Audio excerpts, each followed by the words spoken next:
Welcome to Mission Evolution Radio Show with Gwilda Wiyaka, bringing together today's leading experts to uncover ever-deepening spiritual truths and the latest scientific developments in support of the evolution of humankind. For more information on Mission Evolution Radio with Gwilda Wiyaka, visit www.missionevolution.org. And now, here's the host of Mission Evolution, Miss Gwilda Wiyaka. There's been continuous discussion about the imminent age of Aquarius. Different ideas and theories explore the consequences it may have on both individuals and the Earth. Will it be an age of evolutionary growth, or are we on the eve of destruction? Mission Evolution Radio TV show is coming to you around the world on the X Zone Broadcast Network, xzbn.net. Our guest this hour, Guru Dr. Siegfried Baumbach, is a master of real initiation, yoga master, and Foundera of YogaArt Ashram, IZTAC. Siegfried has also been a trainer of holotherapists for over 40 years. Dr. Baumbach is a physician, chiropractor, kinesiologist who works with nutrition, sound healing, and bioconstruction, and is the creator of holographic iridology. His website, IZTAC.org. Dr. Baumbach, thanks for joining us on Mission Evolution. Thank you. So your bio says you're both a physician and a chiropractor. Does that mean like a medical doctor or another kind of physician? No, as a chiropractor, we are physicians. Okay, great. And you have a lot of other modalities under your belt, it looks like. So what prompted you to study so many different areas?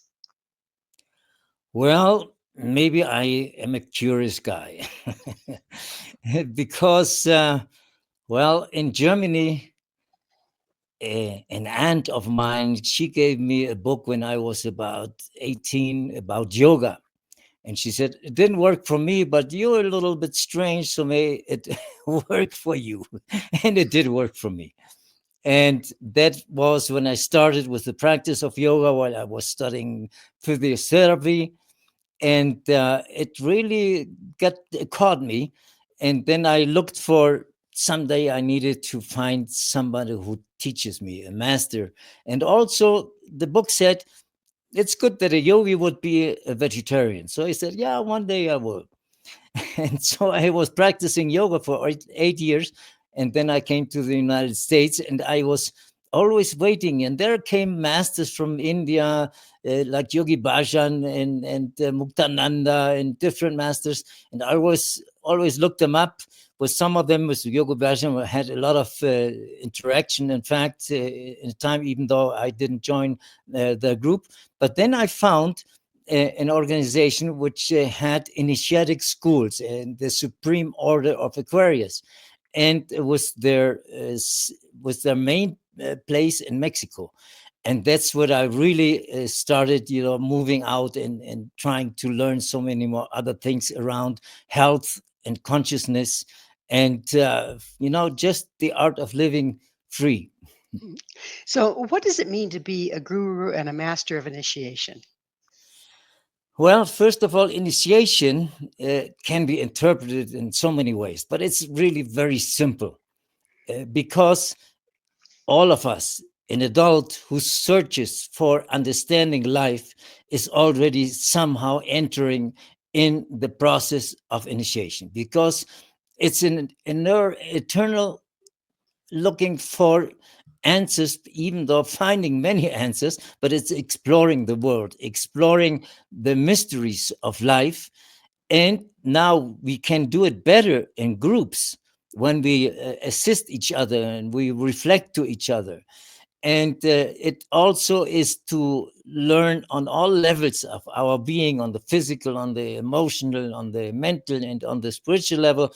It's on all levels to find how we can manage our life. And the proposal of yoga in India really embarks on all these things.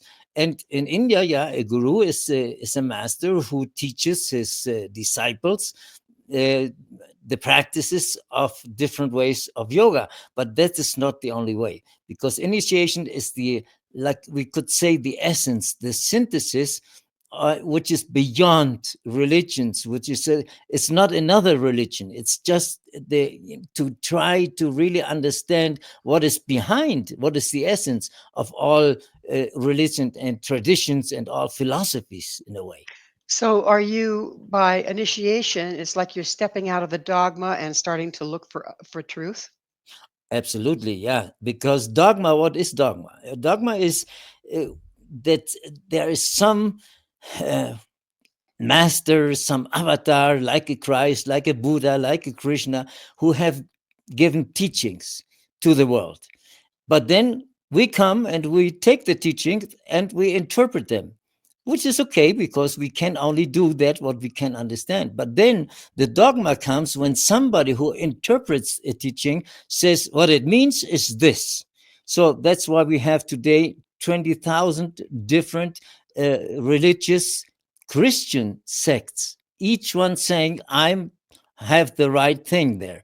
And well, if we compare, it's there's so many meanings behind the teachings, so we have to go beyond the interpretation and discover all the time what is really behind the teaching and what is for me in this moment. So we cannot tell other people you have to do it just the way I understand. That's where the dogma comes from.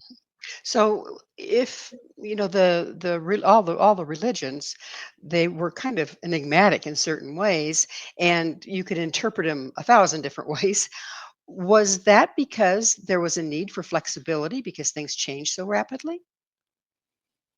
Well, the need for flexibility really we are beginning to understand now because the Piscean age from Christ to here has been very rigid, in fact. And that's what we have seen, with the fanaticism in religions and in the Inquisition, for instance, and, so many other things. And today, still, we live this fanaticism, this extreme way of interpreting. So it has been very rigid, but it's because of ignorance and because of a lack of understanding what really the teaching behind is. And that's coming back to initiation, is the study. Like somebody who goes into a study of initiation, he would approach any religion and any belief system, but from a different angle, not from the dogmatic angle, to try to understand what was behind this teaching and how, even though there are different words, the same meaning is there everywhere. So there's a lot of power in these teachings. I mean, I don't think any of us can argue that. Where there's power, there's always exploitation. How Mhm. much do you think of these interpretations and the rigidity has been an exploitive move? Well, just because it's so simple, because who wants power from the ego, from the person, of dominating, of having, of controlling. And that's why we have a society which is based on competition. If I take from the other, I will be stronger. And now, yes, wisdom or knowledge represents a kind of power. But if I am at the same time in a path of realization, a spiritual uh, realization, not spiritual, religious realization, then I will understand that the maximum power is not to have any power on the ego level. But then power can come in as a knowledge, but the knowledge now is used to serve others, not to dominate them. But the ego wants to dominate because this is the small what we try to have. And so with a study of initiation and of true spirituality, we have power, but it's not the power of the human who wants to control. It's a power So, of knowledge. so is the initiation when a person steps out of the dogmatic rigidity and starts to look and open up to new ways of looking at things? Well, in this form, what we call real initiation, because there are, uh, withered initiations. There are so many initiations, you know. but or shamanic initiations and so forth, which becomes very much popular in these days, confounding these kind of psychic powers with true spirituality. But yes, when a person comes to what an Aquarius will really be present more and more, then yeah, you step out of this and you open. And first of all, because it's from a service standpoint, it's not of empowering myself, of being great and being famous and all this. It's rather like, well, I've been given things, and I thank this with serving others so their lives can be better. It seems like we're kind of living in a time when there's not a whole bunch of that going around. I mean, there's some people that are in service and they're being exploited, and there's other peoples that are exploiting the ones that are in service. How can we stand in the truth of who we are and still be in service without being exploited? Well, we will find, as the Aquarian age goes on, we will find out that the actual position of competition is really not very intelligent, because this exploiting destroys, and we are seeing it everywhere. So, and we're getting into a rhythm, more and more rush, and they have to achieve and go getter and all these things, and burned out people because they have to compete with the other company and so forth. And we Well, I'm see sorry, we're going to have to take a Go little ahead, break take your here. time. It's time for a Okay. station break. All Dr. right. Baumbach and I will return very shortly, so don't go away. This is Mission Evolution, www.missionevolution.org.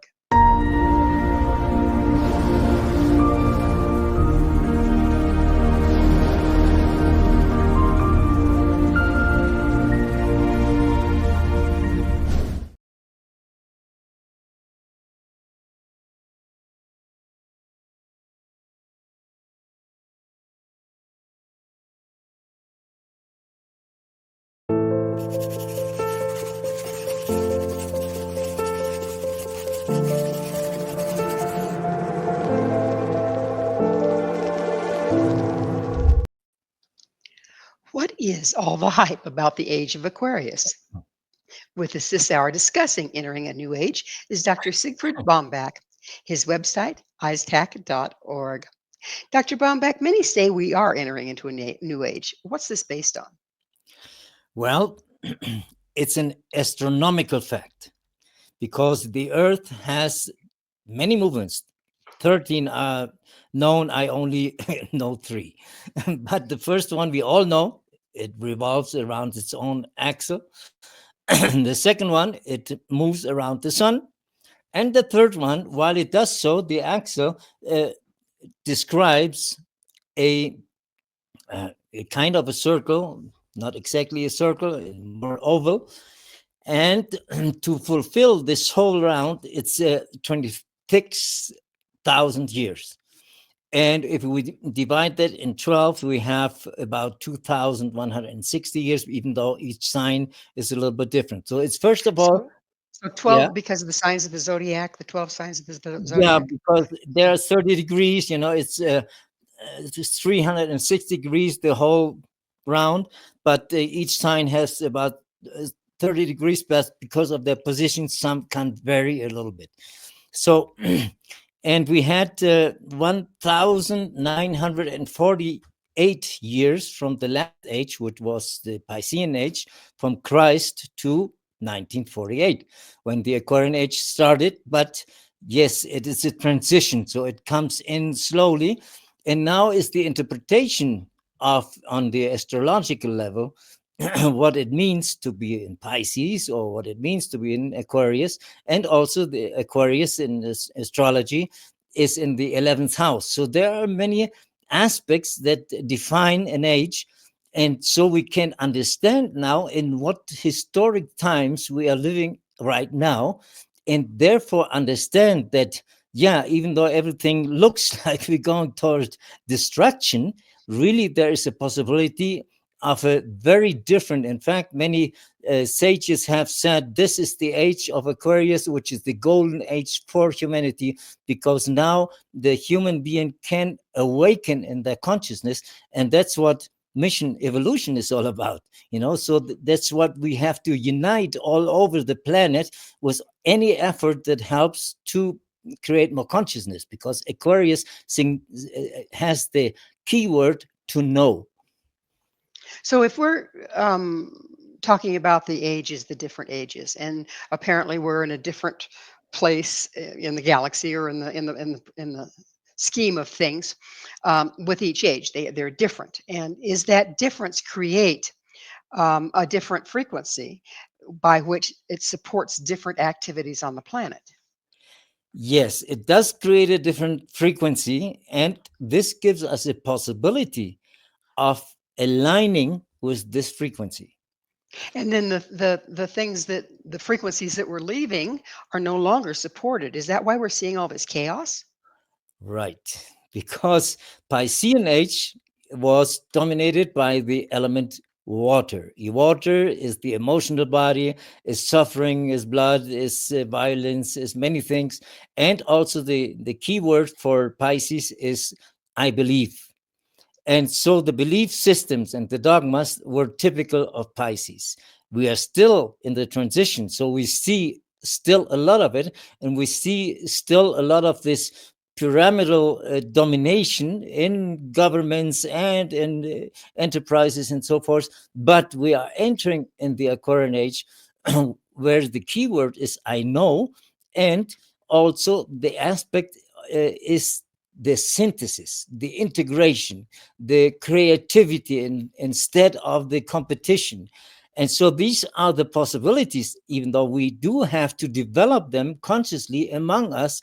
And this is beginning to happen more and more visible, especially since we entered the second degree of Aquarius, the 21st of March in 1920, when COVID started. So that just opened up a whole bucket of worms, didn't it? Yes, and at the same time, I'm not an astrologer. I know astrology to a certain degree, but it hasn't been my main field. But like, for instance, Pluton, who is the main planet for change, and Pluton remains for 20 years, more or less, depends, in one sign. And Pluton had been in Capricorn, and it entered Aquarius, which was very significant, even though it got back a little bit. And just in these days, in November, it will enter finally in Aquarius and stay there for 20 years. And in all this year, we have had, many aspects which made it very difficult for many people, especially those who wanted to hold on to the old paradigms, who wanted just to, the same old power and dominating others and so forth. And that becomes more and more difficult.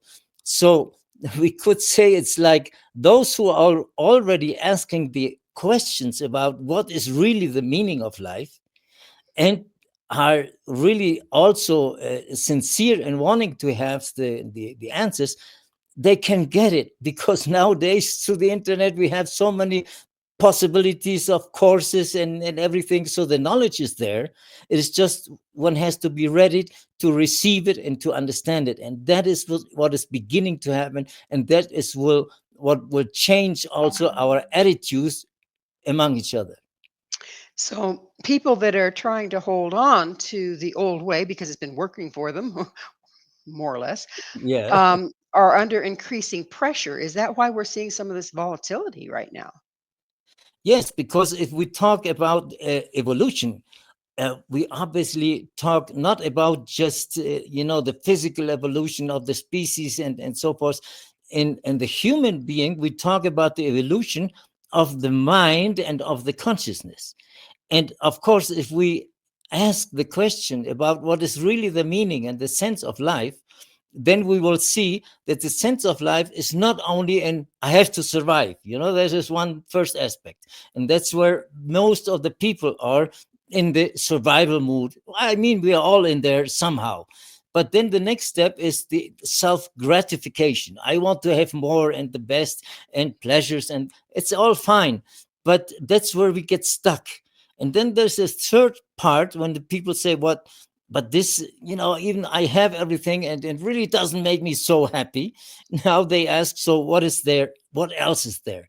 And when with this question now comes a more understanding exactly of that life is about evolution, is of developing, is of of learning, of expanding our consciousness. And when we do this, then we see that competition is not good for our evolution, but creativity is great because then we can construct our own reality because we have a clearer mind on how to do it, and we support each other for it. So that's much more intelligent than what we are doing right now. You've mentioned several times asking the question, and that's instead of my beliefs are the only beliefs and being locked into that. Is there something about asking a question that opens us up to new information, to new viewpoints? The first thing, well, we need to understand how, the ego, how it works. And many traditions say, no, you have to kill the ego. No, the ego is like a horse of a pure breed horse. But if you don't know how to handle it, it will trample on you. But if you know how to interact, then you can mount it and it will move fast. But mostly we are dominated by the ego because it's our identification of just, I'm this body, my emotions are these, my mental preferences are these. And so, the identification, and what we are in the process of understanding, that we are much more than that, that there's, the true essence, the true being behind. And so when we are working with the ego, then of course we will go into this competition mood, and that's where the things don't work. So we have to be sincere, because the ego, on one hand, because of the pride, wants to know, yeah, I'm intelligent and I know I am a sage. Well, but then we need to get to the humility to understand that we are really ignorant. The only thing that changes is the topic. But in a universe of infinite possibilities, how can we not be ignorant? But we discover a little bit more and more and more. But so the ego says, yeah, I want to know. But then when the real answers come that say, well, calm down, ego, then the ego doesn't want to know anymore. So knowledge is not a matter of just information. Knowledge is a matter of experience and of really knowing. And then, yes, we give ourselves to this, and we share and we serve. And that makes the whole difference in our way of living together in our society. It looks like radical change is on the horizon then, yes? Absolutely. If it seems like people think, oh, okay, the Aquarius is here and I'm just going to magically ascend to a state of awareness and enlightenment. Mm. Does it work like that, or does it take something else? Well, I mean, we all are at different points in our evolution. So we cannot see it in the same way for everyone. And there's this anecdote of a pilgrim who comes to a family who are illuminated, the father, the mother, and the daughter. And this pilgrim goes and asks the father first, how is this to be illuminated? I say, oh, this is very difficult, very hard, a very long way, a lot of discipline, a lot of, And then he goes with the mother, with his wife. And she says, no, I know what the old man says. We're going to have to leave this as a Okay. cliffhanger and pick up on All what the right. wife had to say on the other side of a commercial break. All Dr. right. Baumbach and I will be right back to continue our discussion. So you stay right there. This is Mission Evolution, www.missionevolution.org.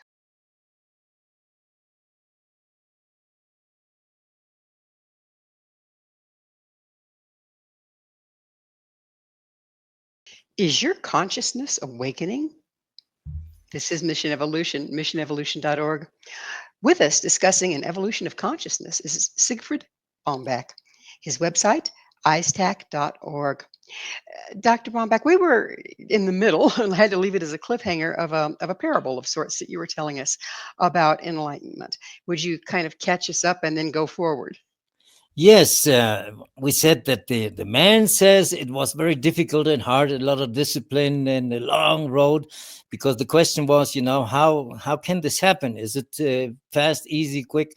And the wife says, well, actually, it's not so difficult. You just have to open yourself and be sensitive and be true, and it's very easy, actually. And then he goes with the daughter. And the daughter says, well, I know what my father says. I know what my mother says. If you want to see it difficult, it's going to be difficult. If you want to see it easy, it's going to be easy. Well, that's the anecdote. But actually, there's, of course, a road to walk on. And yet, the understanding comes in any moment. And it's like, therefore, it's good to do things every day. It's like drops, drops of wisdom that are understood. It's not a matter of just remembering it. And so, yeah, it's a path, but we cannot say it's easy or hard. It's different for everyone. And we have a great chance in Aquarius to really do a big step forward. Given that we have quite the opportunity here, but it's kind of up to us whether we take the opportunity or not, what can you tell our audience about what first steps they can take, whether it's easy or hard or otherwise? What are the first steps they can take to start the process? To stop. Because we are so much in, we're having to do and to achieve and to go, and we're a few times really take the time to just really go inside. We are so much on the outside. Everything is on the outside. How do I look and how much money do I have and all these things? They are all okay, but that's not the purpose of life. And so if we stop and go a little bit more inside and go into silence, go into nature and listen, then intuition will begin to work. I call it the whispering of our soul. It will tell us things, and we just have to look around because life is talking to us all the time. So we have to be aware of what are the messages. And for each one, there are different messages. Of course, I could talk about, find a yoga class, a yoga teacher, go have meditation, change your diet to vegetarian, stop drinking alcohol, and go, whatever, go to a group and to develop yourself. But it's different for each one. So it's first of all to observe, where am I at? What is not checking with me, with my work. And that doesn't mean you have to already look for another work, but it's like, what do I want to improve in my life? What I really am yearning for? And answer these questions by yourself, even writing it down and look around. I mean, if you're listening to this, for some reason you're listening to this. And so you may want to look around in your neighborhood or on the internet, whatever. There's so many answers there today. We have just to be sincere to want to really know the answers. To ask the question again. And first of all, ask the question. And the question has to do mainly with what is the meaning of life and what is the meaning of my life? What is my mission in this life? What I'm here for? Do you feel that we each have a mission? I mean, a lot of us are brought up in the old age, if you will, believing that it's about you go to work, you make your money, you buy as many things as you can so you can compete with the neighbors, and that's the purpose of life. But is there something larger, and is that available to everybody? It is available to everybody, but not everybody is ready for it. So you will know when you're ready for it. And sometimes it's in a very difficult situation. a divorce, a disease, an accident, and, you know, you had invested in Wall Street, and all of a sudden, you know, your investment goes down, and then you say, now what's happening? I thought everything was fine. And But those are kind of initiations in themselves, aren't they? yeah, absolutely. Yeah. So we can look at a shattering as an opportunity. Is that what you're saying? Yes, not looking for shattering. No, no, no, no. Because there was Pisces, yeah, people would hurt themselves to think that was spiritual. No, we have to have a good time, but a healthy good time. But when we don't have a good time, well, then both, you know, the rich things, the happy things, as well as the difficult things, are always to advance. And then we can see it, and then we understand each moment and each situation, because I will say one phrase which probably one has to think about and for the rest of their lives. Everything is necessary, perfect, and related. This is a cosmic law. It's not an invention of someone, but we have to observe how it operates. Quantum physics gives us more and more answers about this. But then we start to observe, and we say, well, already maybe people now say there are no coincidences, it's synchronicities, because everything is related. There's a reason, there's a purpose behind. But to find out, to read between the lines is not so easy. And we don't have to fantasize and invent things about it either, just to go into silence and observe. So we begin to understand how these things work. Is it like sitting there and wondering, or not wondering, but asking the question, what's going on and where's my place in it? Well, I once asked Master Estrada, he was from Venezuela, a very, very wise and simple man. He was a carpenter too.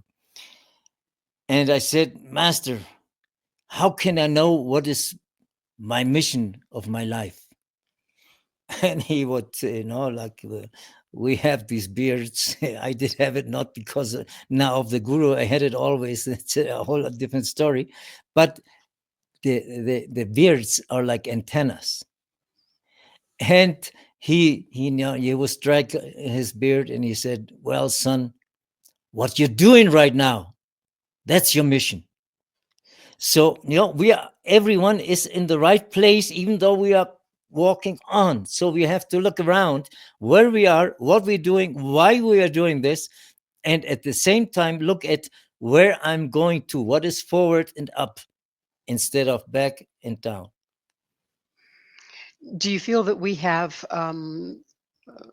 choices within this? I mean, a lot of people feel like things are predestined and this and that, but you're saying we're in an age here where this unity is being promoted energetically.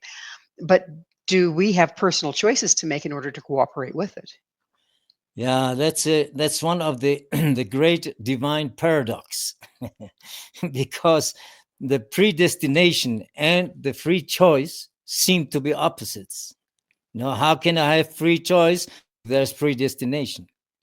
But when we start studying cosmic laws, like polarity, like cause and effect, and like so many other things which are available to anyone today, then we begin to understand this great divine paradox and know that both things are true at the same time and operate at the same time, because the predestination is the result of previous action, because the law of cause and effect. So there is a predestination, but right now I have the choice, to either say a bad word or inspire. If I'm angry, I may not have the choice because I'm reacting. But we want to be more and more have more consciousness, so we don't react. So we think first and then we communicate. So I have the choice of learning. I have the choice of loving. I have the choice of sharing, of serving. And that is my choice. And that's marvelous. And with this choice, I will construct also my future, and I will construct my predestination. But the whole predestination is evolution. I can't escape that. How many of us are conscious that we do have choices? And does that make a choice in itself? Yes. And that's the point where we get to when, somebody who has everything and is seemingly totally happy, and I don't need anything, and well, they don't have a need at that time. But since life is always also polarity, so sometimes then life says, but you have to go on.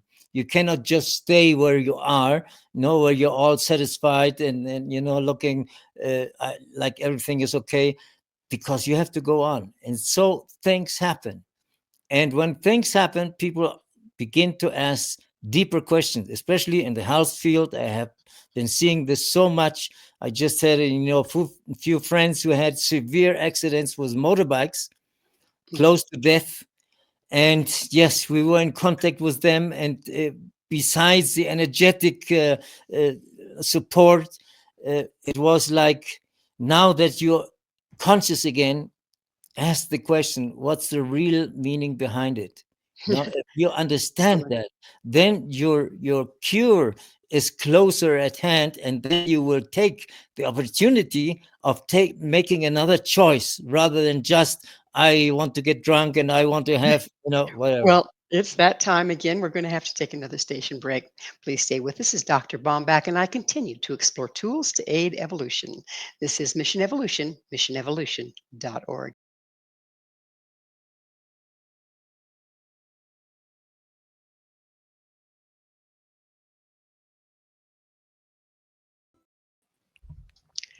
Are you prepared? This is Mission Evolution, missionevolution.org. We're continuing our discussion with Dr. Siegfried Baumbach. His website is IZTAC.org. Dr. Baumbach, we've seen, not even just recently, but people getting their assault rifles and sitting on a case of beans, so they're ready for the big changes that are coming. What's the alternative? I mean, obviously we have changes coming. How can we be prepared sans the cans of beans? Okay, that's a state of consciousness. That's a state of fear. That's a state of distrust. That's a state of confusion. And we have the choice, by asking the right questions, to change our internal state and to elevate the frequency. And therefore, all the practices that are advertised are good, but it needs continuous application of these things in everyday life.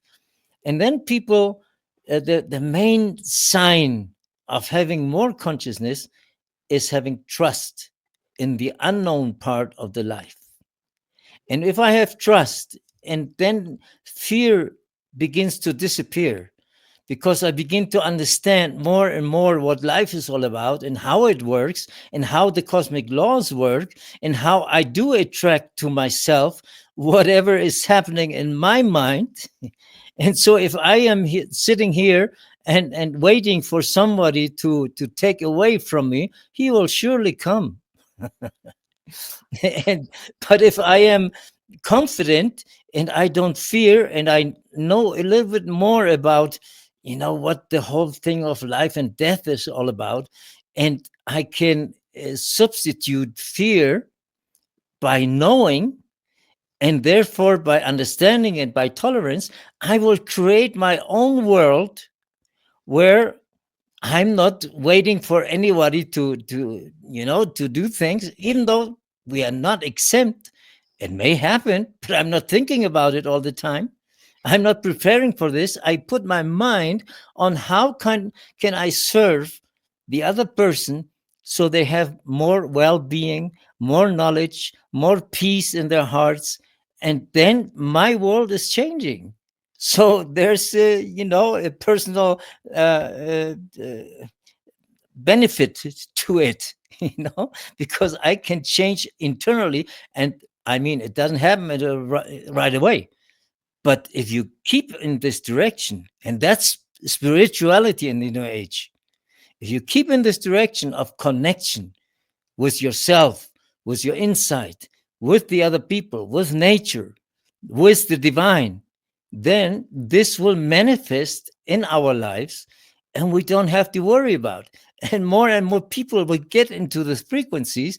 And instead of wanting to take away from the other, they say, how can we help? How can we not be of service to each other for a purpose of realization in our own lives? And so the best thing is to serve. There's, for instance, this one way of saying it that was said by Rumi in the 7th century. And he said, I slept and I dreamt that life is about happiness. And I woke up and I saw that life is about serving. I served and I found happiness. That's such a beautiful statement. So tell me, where does gratitude fit in this? Oh, very important. Because when we have gratitude, and it doesn't have to be for this or that. You know, many people wake up and do your list for all the things you're grateful. Okay, you can do that. It's okay. But it's a state. It's like, I'm grateful for just the opportunity, if I want to be grateful for something, to learn a little bit more today. And this gratefulness for everything I'm grateful, this will, first of all, change my internal situation. You know, if I like, I'm worried, or I'm with fear, or I'm angry, I'm depressed. If I have gratefulness, it transmutes all of these sentiments. And then I can come into my center again and be happy because I'm grateful. It's true happiness. It's not an artificial happiness for this or for that. If I'm happy for this or that, that's beginning of unhappiness. But if I'm grateful, you know, I'm grateful even, oh, I have a little pain here. I would like to have it to go away, but I'm grateful that what was this pain mean? How did it come here? I'm learning about it. I'm grateful for it. It's really miraculous. It's an amazing transmuter, isn't it? Yes. So, Dr. Murback, it's that time in the show when I get to ask you, what's your mission? What is my mission? What's your mission? Well, what has it been? What keeps it? It's to serve for this purpose of that the Aquarian vibration can really be manifested, and my life is dedicated to that. And we have, you know, this way of sharing with the people so they can learn. And I don't want to make too many words around it. It's just it's to serve and to grow. Is there a certain critical mass, if you will, of people that once we reach it, of people that are living in this way, then is more available for those around us? Yes, they always talk about this, and that the world will be saved by the few. It's metaphoric, but there's a number, yes, and it's a small number of people, but it's like it starts when we get to this point. That's why I say, when enough people of this critical mass ask truly this question about what is the meaning of life, from that point on, when we get to this number of people, then an avalanche of awakening consciousness will start.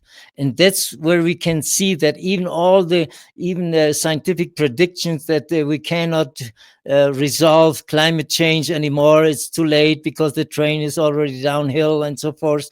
Well, that's from only the left brain and scientific aspect, but they have not thought about the magical aspect and the power of mind of people who think differently. And I see a lot of our young people kind of coming in that way. Some of the amazing inventions are coming from the young ones. Like there was this one young man, I really wanted to get him on the show, but he was too young. He's created something that takes the plastic out of the oceans. So our young people are really kind of on deck in a lot of ways, aren't they? Yes, many people are on in their own way and in their own area trying to find solutions. And this is, yes, everything, all of this is good because it's in the solution on the material plane. But it's like when we say you want to resolve a financial problem with finances, it doesn't work at the end. It does work when the consciousness is behind. So what we really need to do is uh, look for having more consciousness about the meaning of life, but because then people would start to not having all this competition. That's where the destruction comes from, and invent more and more of these things that help each other. And yeah, young people are fed up with the hypocrisy of governments, of education, of religions. They want truth. They want authenticity, not just talk about things. They want to see people who have applied this knowledge in their lives. And when they see the authenticity, then they will collaborate and we will have more and more alliances for a better world. Is this because these young people were born in the age of Aquarius as we're transitioning? Did they come wired that way because of that? Yeah, in fact, I'm quite impressed in many things. Sometimes in fact, with my daughters and my son, I just told somebody, and when one of my daughters was 15 years old, and I was with her in a place, and we talked, and it was like, wow, what took me 50 years to understand, she knows it like that. And so many are so ready. So that's why now the new ways of education, because education the way we know it is not anymore viable. But we have to ask the young people, how do you see it? How, what you like to see? And then we can work with it, and they will respect the elder if we listen to them. That is the key, is listening, isn't it? Well, unfortunately, we're out of time in the whole show, Dr. Baumbach. Thank you so much for coming on the show and sharing your knowledge. And it's been an exciting conversation. Thank you, Gwilda. Our guest this hour has been Guru Dr. Siegfried Baumbach. Dr. Baumbach is a master of real initiation, yoga master, physician, chiropractor, kinesiologist, and creator of holographic iridology. To find out more about Dr. Baumbach and where you can find all he has to offer, visit his website, IZTAC.org. This has been Mission Evolution with Gwilda Wiyaka. For more information or to enjoy past archived episodes, visit www.missionevolution.org. But please be sure to join me right here next time. This mission will continue, bringing information, resources, and support to our rapidly evolving world.